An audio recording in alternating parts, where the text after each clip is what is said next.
After Blackrock, the Dragon stopped sending the green pilots. They sent the guards, professional killers in pristine red lacquer, who didn't care about taxes or trade. They only cared about honor.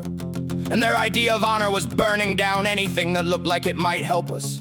They planted sensors and outposts every 100 yards, choking the life out of the Warrens. The fight had turned into an extermination, and we were the rats they were smoking out. Ah! Whoa!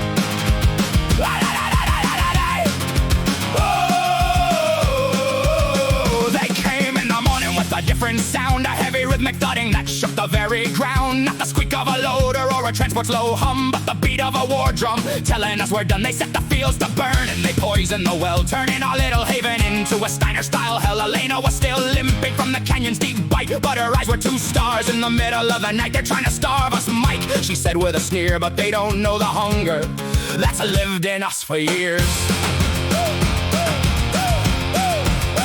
Every street had a camera, every alley a gate, the Dragon closing in, fueled by hate. They took old friends in the middle of the yard, cause they wouldn't tell the location of the scrap heap guard. I watched from the shadows, my knuckles turn white, knowing I couldn't save them in the middle of the light. We were being squeezed, we were being bled, while the red painted banners flew over our head. Our group was thinning, the courage was low, and we had nowhere left for the army to go.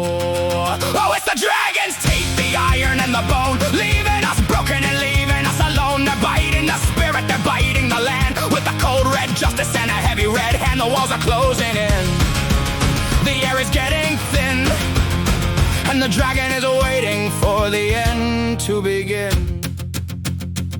Elena called us together in the heart of the mine, crossed the point of no return, drew a jagged edge line. No more rage, she whispered, no more hitting the store. We're taking the capital, we're taking the war. I looked at the mechs all patched up and pained, and wondered how much of our soul was remained. But when she climbed in the cockpit, the air seemed to clear, washing away the last of the hesitation and fear. She wasn't a girl, she wasn't a friend, she was the storm that the Dragon couldn't bend. The actuators on my locust right hip, feeling the ghost of the Warrens in my fingertips. We knew the odds were nothing, we knew the end was near, but we'd rather die fighting than live in this fear. The Dragon was sharpening his teeth for the kill, while we were gathering our strength on the side of the hill. It wasn't about Starner and it wasn't about pay, it was about making him remember this godforsaken day. We were the dirt, and we were the grime, and we were finally running out of borrowed up time.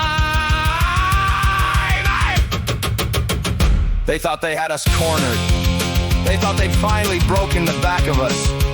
But they didn't realize that when you take everything away from a person, you give them a different kind of power. Elena had become something else, and the Dragon was about to find out exactly what happens when the dirt starts fighting back.